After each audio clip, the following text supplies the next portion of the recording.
Welcome back to the Defending Utah radio program on this lovely Saturday afternoon with a good fresh blanket of snow on the ground here in Salt Lake City. On K-Talk AM 1640, we have a awesome show for you lined up. We have Ammon Bundy is going to be joining us today, and this is something that we want to, at Defending Utah Radio, we want to do regularly to be able, Ammon does a great job of explaining exactly what what their plans were. You know, the idea of claiming your rights and using your rights and defending your rights, and understanding how we can apply that. And we're going to be going into those principles today with Ammon, as well as what we want to do in the future is be able to have a discussion with people, with the breaks and how fast time goes. What we want to do is just have Ammon just kind of go into it. We're going to set up a thing where we can do this, where the first hour will be just talking about these principles and what's going on. And then we'll have a second hour where people can join us either on Facebook or on some other online option where you can be able to ask questions and whatnot. But we want to be able to start the program with just being able to have Ammon be able to really get into detail and explaining exactly the principles, because over time we've been kind of, as a people, we've been really brainwashed on not understanding these basic principles that the Founding Fathers understood so well. Just for an example, the idea of natural law. You know, today we have this thing where it has to be written down, and if it's not in the Constitution or specifically, or it's not in some legislation, then it's not real. But the idea of natural law was it was self-evident. It was common knowledge in the days of the Founding Fathers. And so when they wrote down in the Declaration of Independence the idea of the law of nature and of nature's God, they understood what that meant. That wasn't some vague saying like it is today to most people, I think. And so helping us as a culture and a society to understand those basic fundamental things again is something that is just so important, that Ammon does such a good job of explaining and expounding upon. So we're so glad to have you on Defending Utah Radio once again, Ammon. Thanks for joining us. Yeah, thanks for having me. Can you hear me okay? Perfectly. Thank you. Okay. And go ahead. No, I just appreciate that. And I often wonder how good a job I do at trying to explain things, but I appreciate you giving me that little intro there, and I'll do my best. I'll do my best. Great. Well, so when we had you on a couple of weeks ago, we talked about that idea of claim, use, and defend. And we got an email back from a listener kind of saying, well, most people don't understand what that is. We have to, what are our rights to begin with? Do we have a right to, hurt people? Do we have a right to hurt ourselves?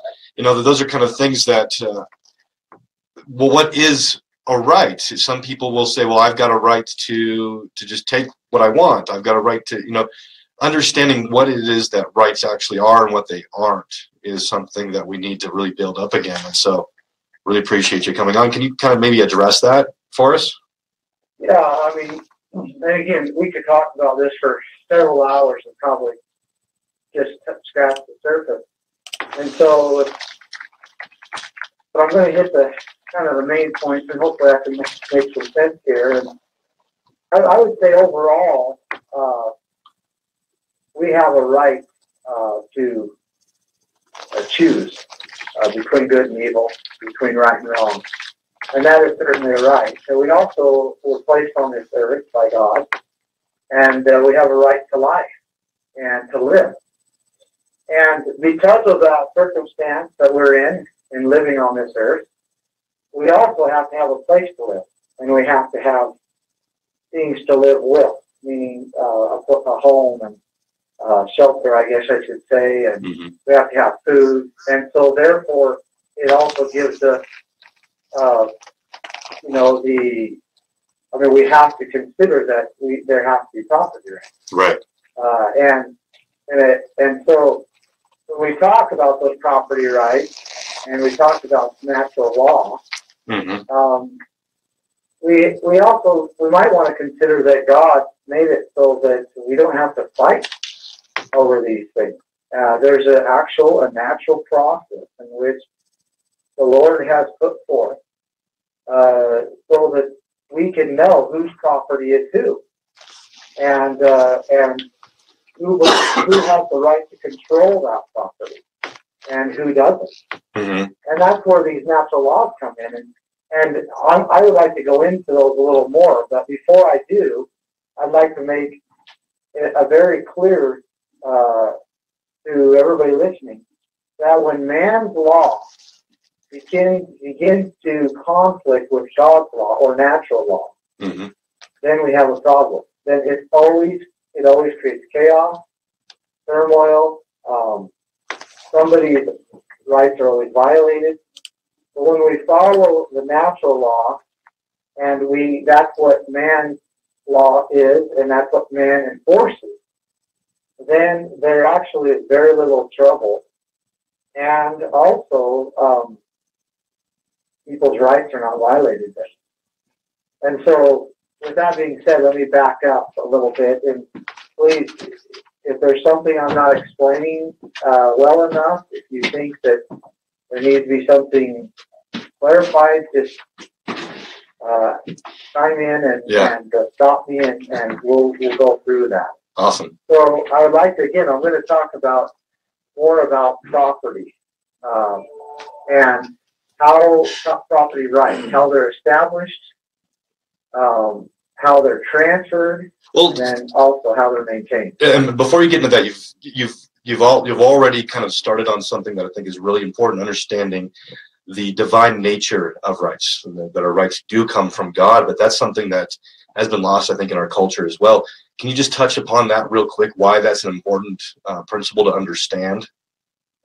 Well, you have to understand that, and the scriptures make it very clear, in that these rights, including life, including agency to choose, and including property to live and to sustain it, and actually to enjoy life and prosper, they came directly from our Creator. And there is nobody in between. There is no government in between. There is no other individuals in between. There is no boss, if you will, in between. They came from our Creator, and they're for us, for mankind and His children. And so, to be very clear, that is where they come from.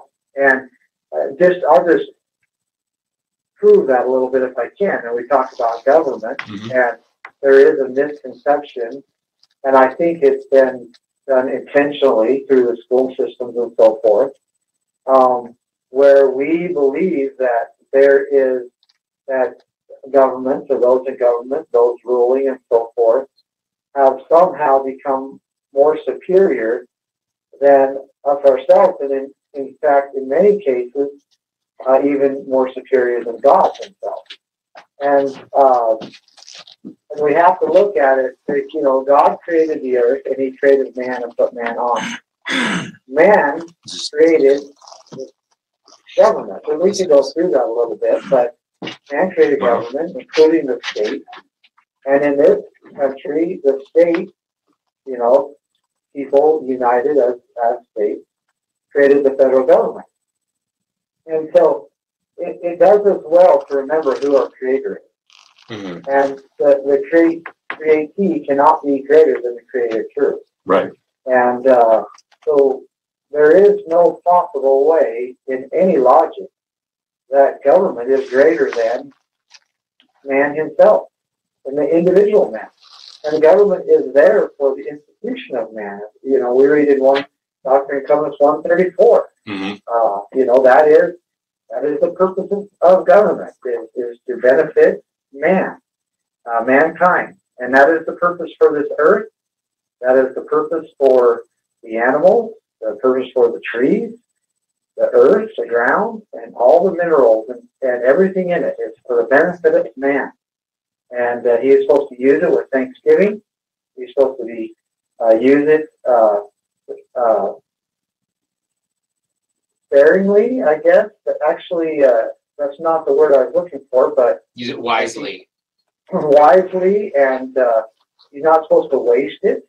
Mm-hmm. And so those are the purposes in which we are in which this earth was created for man, so that man can learn and grow. And we know as people that this life is a time to grow and a time to learn and a time to overcome, and which is also the purpose of the atonement. Mm-hmm. So, laying those out, hopefully I've been able to answer that question for you. Is that I think that's a good segue too, D&C 134, that verse 2, where it talks about how governments cannot exist in peace when they violate these three things. If they go beyond protecting life, liberty, and property, or if they don't actually go up to that point as well, that no government can exist in peace. And so not just life, liberty, and property, but the right to control your property, it says specifically. That is correct. And that is exactly what I mean by when natural law or when man's law becomes conflicting to natural law. Mm-hmm. You cannot, there is no peace in that. Right. Because somebody's rights are being violated. And, if we get enough time, we'll go into that. Mm-hmm. And I'll talk about natural law a little bit, but I kind of want to lay a little bit of a platform about how property rights in particular, how they're established, and then how they're transferred and maintained. And along the way, if I can, I'm going to explain how I'm going to try to prove to you how what I'm saying is a natural law. Mm-hmm. And it's the way that we have to manage, if you will, our rights in order for us to live in peace and harmony and for us to prosper and enjoy life. Well, I think that's a good tease for us to come back from the break. We've got about 20 seconds before the break, so we don't want to get too much into that.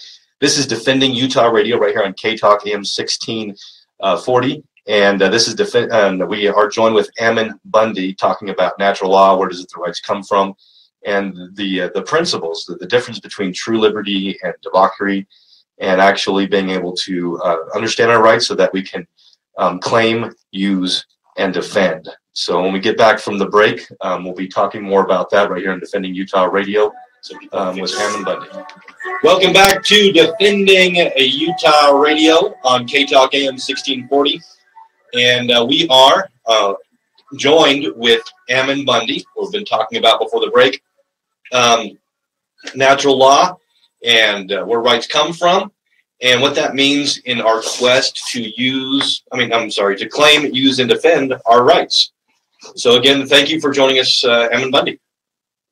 Yeah, thanks for having me. So go ahead. But what we're kind of segueing into that from when we went to the break. So go ahead and continue on with your thoughts. Yeah. So if we could go back to let's say, Adam and Eve were placed out in the earth, and they were told that they were supposed to live by the sweat of their brow and earn their living, and they began to multiply, and pretty soon there began thousands and thousands of people on the earth. And there was that we have record of, we can't really see much government at all for quite some time. It was just family government. The patriarchal order. Yeah, it actually clarifies that Adam and Eve were taught to teach their children and, in a sense, govern their children. I don't know if he uses that word. Mm-hmm. But, you've got to also believe that there was, good parts of the land. There was also parts that weren't so good of the area. And there might have been some conflicts, or at least potential conflicts over land and whose was what was who. And we began to see that later on in the scriptures too. Mm-hmm. But the Lord did not leave any of us without natural instructions of how to know whose property is whose. Right. And that is what I would like to explain of how property rights are established, the natural laws in which we know that somebody's property right belongs to somebody else, or we know that it belongs to us. And there are actually laws that are on the records of our law books as well, because that's how this nation was established. And I'm going to go into basically these laws, and I can try to connect them, but we call them in our law book, the first is the first in time, first in right, which means the first one that was there. The first one was there has the first right. And again, it's a doctrine of first in time, first in right, and it's called preemptive right or established right. And then second is beneficial use, meaning you use it or you lose it. Mm-hmm. And these are, again, natural rights. The natural way in which we make, still today, we create rights. And that is the natural law in which the Lord said, okay, look, there is no reason to fight over it. It's whoever gets there first is to use it. And as long as you're benefiting and using it, you can continue to claim it as your own. Mm-hmm. And again, it's first in time, first in right, of beneficial use, and use it or lose it. And those are the terms, the doctrine terms that we use in our law today. And some might say, well, no, that's not right, or that's not fair, or, I don't believe you, Ammon, I don't agree with you. And so I would like to prove it a little bit. Great. And so I've been in business, in the fleet maintenance business. When I was 15 years old, my dad said, hey, look, this ranch and farm is not big enough to produce for several families. So other than the first few that come along, somebody's going to have to go and make a living some other way. Well, I began to service trucks.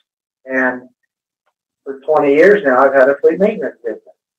And about 5 years ago, actually, I began to want to build a software. And remember, what I'm proving here is that still today, the same natural laws apply to establish rights.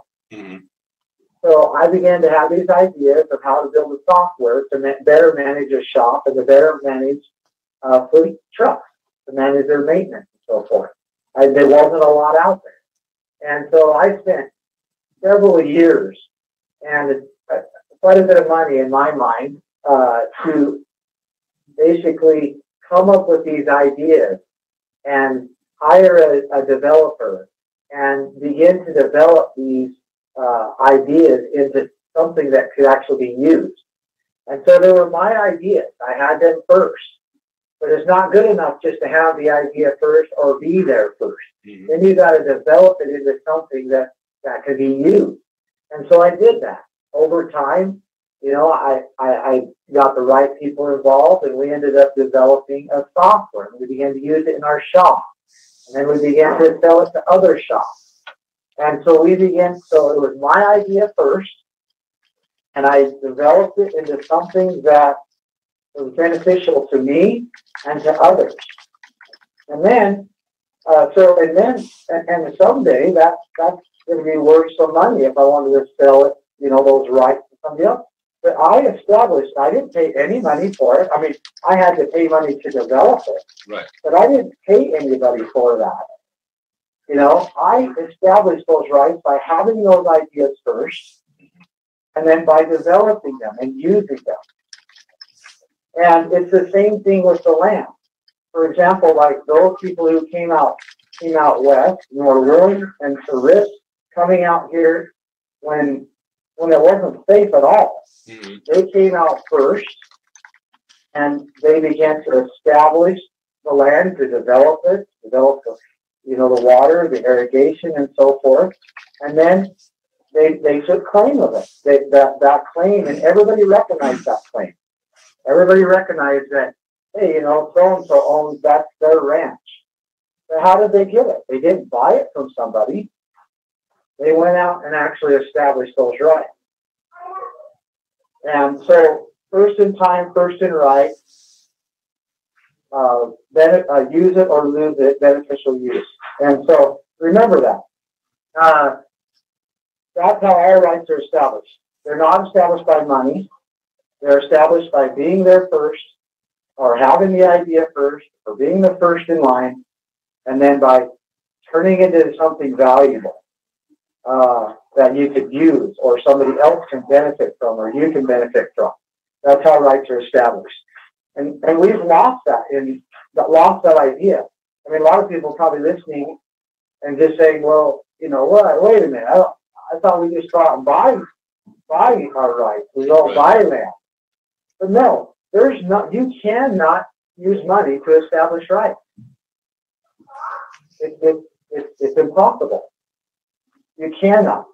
You can use money to buy somebody else's right that has already been established, but you cannot go out and buy rights unless they've already been established. Right. Okay. So that brings us to the next part of this. So how are rights transferred? How are property rights transferred? And there's three ways that property rights are transferred. And there's only three ways. And that is, we talked about one, purchasing, trading, basically bartering really is probably the better term. Uh-huh. So you barter, you trade for something. You give, money, which is basically a form of trade. Or, you actually trade for something of value. But what's happening there is that individual that has established that right now is trading it for something else. And now that right becomes yours. So that's one way, through trade or barter. And it's also interesting to note, whatever they're trading for that right, they originally got from someone else, which originally would have come from somebody establishing their rights in the exact same way at some point. That's exactly right. Again, because you cannot establish rights with money. Rights are not established with money. They're established with being there first, having the ideas first, and turning it into something beneficial for either themselves or for somebody else, something of value. You can't buy something that nobody's thought of. Yeah, just think of anything, a home, a car, or anything. Yeah, it might take resources that you might pay money for. Right. But again, that's just somebody else's rights that you're trading for in order to establish another right, such as a home or a car. But I challenge someone to prove that I'm wrong. I've been thinking of these things for close to 5 years now, publicly and openly, and I've challenged, every time I've done this for someone to prove that I'm wrong, and I've never had anybody come back to prove that I'm wrong. You cannot establish rights with money. Right. That's pretty fundamental. Yeah, and then when you transfer rights, again, to talk about barter or trade, that's one way.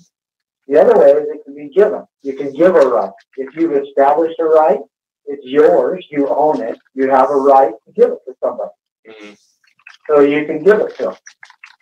And the third way is someone can take it. And it can be taken. And the longer that person is allowed to take it, the more right that individual has. And we see that all the time through history and so forth. And those rights can be taken, and eventually it is accepted that the person who took them now owns them. And that's maybe something that maybe we can kind of get into a little bit more, because you look at ancient Israel and how Egypt basically stole the rights of the Hebrews, or of Israel, for hundreds of years, and it took. But the Hebrews still didn't lose their right to be able to claim those rights, even though it was hundreds of years later. Well, again, those were given to them by God through a covenant. But how did they take them back? Right. They took them. They took them. And the same thing, like you look at the history of Europe, and like how England would invade Scotland, and Scotland, even after hundreds of years, would finally say, okay, we've had enough of this, and we need to take our rights back. Yeah, and we're going to go into that a little bit here as long as we've got time. Yeah. I'm just trying to lay the foundation of these principles, because it's very hard to understand what I'm about to try to lay out on this claim, use, and defend without understanding how rights are established, how they're transferred, and then we're going to talk about how they're maintained. And again, so there's two ways, there's not two ways. You have to do two things in order to establish rights. And that is you have to be there first, meaning have the idea first, and then develop it into something good. And just to emphasize a little bit more, I mean, look at these, these invent companies, where they take your ideas. Right. What do? What they do is they partner with you. You were the one who had the idea first, right? Right. But you don't have the skills or the know-how to make it into something beneficially, so someone can beneficially use it. So what you do is you partner with them, and they help you to develop your idea that you had first into something that's beneficially useful to somebody so that you can sell it. Yep. And, I mean, I could go on example after example after example about how rights are not established by money. They're established by first-in-time, first-in-right beneficial use. And then they're transferred by bartering or trade, transfer. They're transferred from one person to another, meaning one person now owns that right and has power to control that right, has the right to control it. And that transfer of right is only done through either someone trading it, bartering, giving it, or somebody takes it. Okay? And then now we know we have rights. Let's say we've bartered or traded them or whatever they are. And now we'll talk about, well, how do we maintain property rights? Well, so Ammon, we've got about 30 seconds to the break. Okay. So is that a good place That's a good place to hold it? Yeah. Right. So we're talking with Ammon Bundy, and he's laying the foundation of these principles of natural law. And these are also the principles that our Constitution in America was founded upon. When we understand these principles, we have a measuring stick with which to judge every situation in relation to these rights. And that's really exciting that we're getting this, and Ammon is educating us all.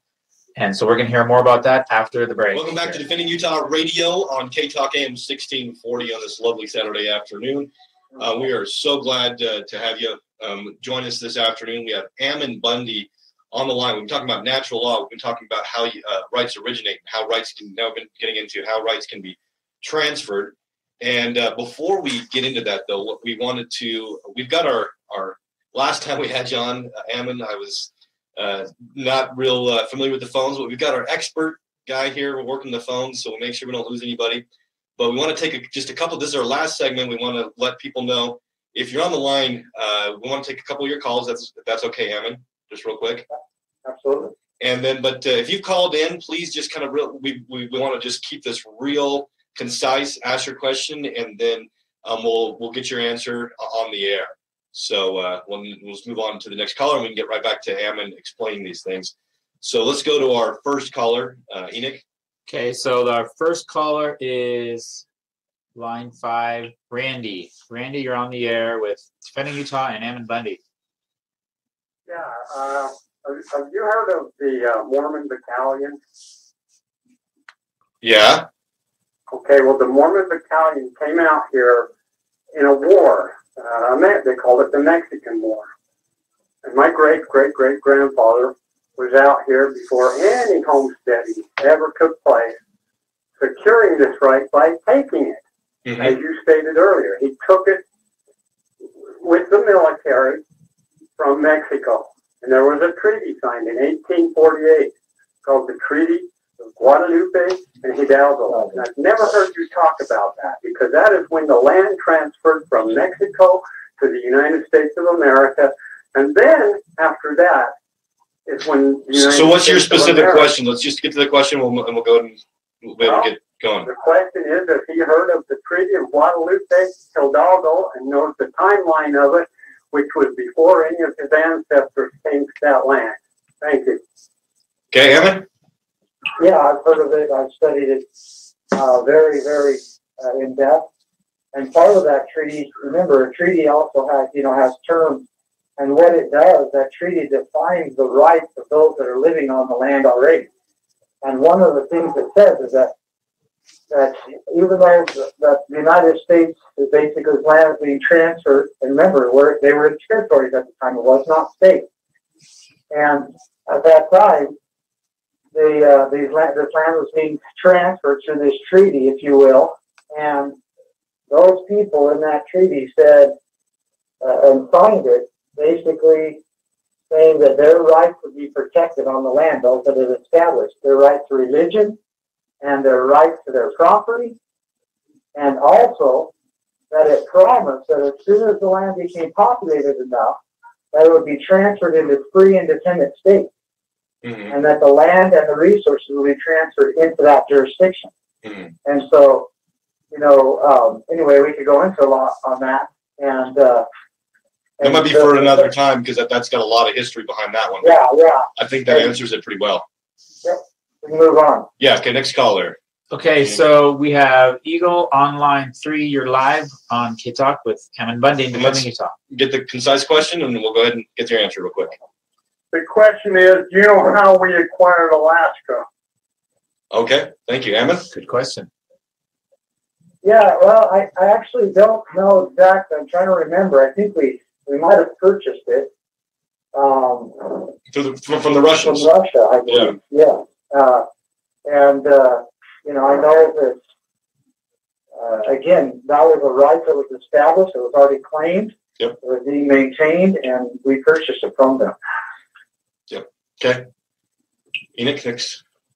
What are we ours? When it was ours, it was the United States government, not individuals. The United States government. Well, they bought it, but they don't have the rights in the Constitution to be able to. Well, maybe I'll let Ammon go ahead and. Sorry. Well, yeah, I just want to make it clear. A long time ago, we established something that's called the Constitution of the United States, where we organized the United States government. And we determined back then that the federal government, that the state government, the county government, and the city's government did not own land. Right. That only the people could own the land. And that they were represented. In fact, they couldn't own anything. Yep. And that only the people in this country own. And that those people were representatives of the ownership of those people. And so the idea that the federal government bought this land and it was theirs, and then they were withholding it from the people, that's just ludicrous to even think that, say that. It's completely contrary to which this country was founded on. Government does not own anything, because government is not anything. Right. And so the people own it, and there's representatives. And so if we want to argue about what jurisdiction it should be in, then we could do that, and that's where it takes to the Constitution. But I'm not going to sit here and argue that somehow the government owns it. Right. Okay, and then our last call on line 4, Connie. Connie, you're live on K-Talk. What's your question? Hey, how's it going, Aaron? I have a question about rights. You're saying that, right? We have rights that once they take away, they're somebody else's rights. But I was wondering if the true definition of right is that still actually considered a right at that point. Because from my understanding of Bill Calhoun, I'm not sure if you heard it or not, he said rights are something that everyone can do simultaneously without forcing somebody to serve their needs. So a right is something you can kind of stop wrong somebody forcing you. If somebody takes those rights away, are they right? Besides that, Yeah, that's a real good question. I'm glad you. Thanks, and I didn't hear you. I couldn't hear you really good, but I think I got an understanding of the question.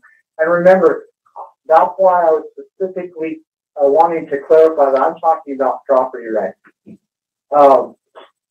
And yes, they can be taken. They can become somebody else's through the taking, right or wrong. And so anyway, I even life can be taken, right or wrong. But I'm specifically, when I'm talking about the transfer of rights, the taking of rights, I'm talking about these property rights. Right. And I could go into that a little bit more. It's probably a good segue to go into. Sure. If we don't have any more calls. Yeah, we're done with calls. Okay, so that brings us right into maintaining our rights and what we have to do to maintain them. And we do that by doing three things, and that is by claiming them, by continuing to use them, and then by defending them. And all three have to be done, or they will be taken. And again, if someone comes to take your rights, property rights, or really anything else, you have to claim them, and you have to show a claim or state a claim. And the best claim that you have is actually, I was here first, and I've been using this, and I've been benefiting from it. And we look at what government does and how it was established, and we say, and it was established right in this country. And what were they doing? For example, like, how does government help us to claim our rights? And we look at the county recorders, look at the state registries and so forth. And all they were doing and all they were designed to do originally was just simply to show claim for an individual, to help them claim their rights. And then we go on into using, and how is government supposed to help us use our rights? Well, for example, like the road. That's a really good example about the road, to be able to get an access to our properties and so forth, and to use them. There's other examples too. And then of course we know that the government is there to assist individuals in helping defend their rights. But never are they a government right. And the only purpose for government is to assist the individual in claiming, using, and defending their rights.